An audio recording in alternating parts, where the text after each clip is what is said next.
everyone, this is Sunny Mom here in Florida with Florida Homemaking, and I'm enjoying my hot chocolate even though it's 77 degrees outside. I still like my hot chocolate.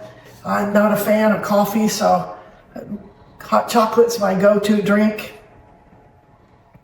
I think one of the important areas of homemaking is being a good mom, so I wanted to talk about 5 ideas that I have that help me cope with the demands of motherhood.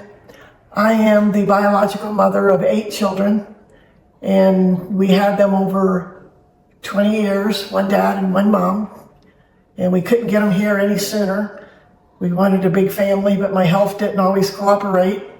So we had children at home for 38 years. So with that experience and with the many years after that I've had since I left home, I think I might be able to add some perspective to life as a busy mom.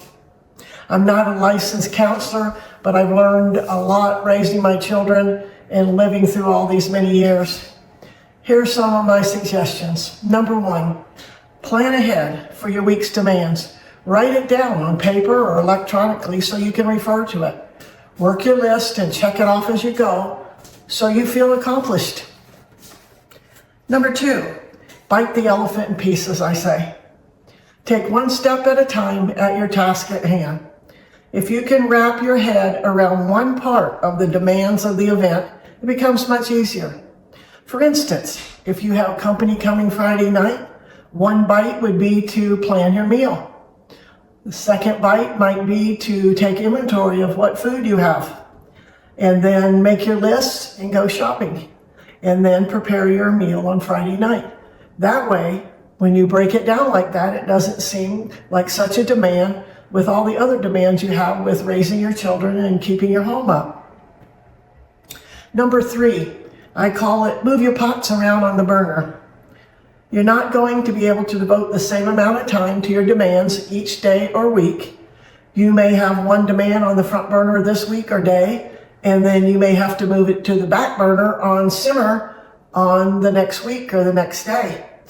Such as you might volunteer for a charity event and you're working real hard getting that all ready to go for the charity event and starting that up. And then you may have to put it on the back burner the next week if your children get sick and you have to tend to your children and spend time on that. So you can always move your priorities around, and that way when you realize you have that option, it's not so overwhelming. Number 4, I'd say, is actively do all you can do for that certain period of time and put the rest of the to-dos on your list out of your mind. This is such a great technique that has worked for me over the years. When I felt overwhelmed with 50 things on my to-do list and I was working on my list, I had to talk to myself and know that I'm doing all that I can do at that time so I could stop worrying, such as driving around doing errands. And so I couldn't do anything else but that at the moment. So I would finish that up, and then I could go to the next thing on my list that I had. You can take a deep breath and talk to yourself to relax. And that has helped me so much. Just remember, you're only one person, and you're a mom, and you have great motives, and you're doing what you can do. My mother used to tell me, this too shall pass. Know that when certain demanding stages of your children's lives come about, it will pass. When you're getting very few hours of sleep because the baby is teething or sick, then you need to remember that it will pass. If there's one thing I wish I knew as a young mother, is how quickly life passes, and then you wish you had them back in your arms again.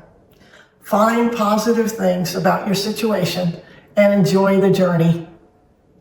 Number 5, when you're in the middle of life with piles of laundry and endless messes to clean up, you wonder if you're going to get through it all. But as you gain experience, you realize that you're a lot more mentally strong and patient than you thought you were. You gain that more each day. Strive for high quality results, but not perfection. Realize that your days are not going to be perfect. Realize that you're a human being and that you are doing the best you can do, and that's all that's expected of you. It's a sacred work being a good mom. You will have help from on high. In summary, do the best you can. That is all that is expected.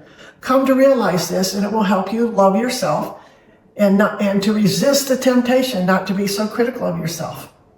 Think about all these things when you're in the middle of a great, demanding and frustrating day, and I think these techniques will help you cope with what you have to face for that day, and know what a wonderful person you are and that you can handle all of this and you will get better each day.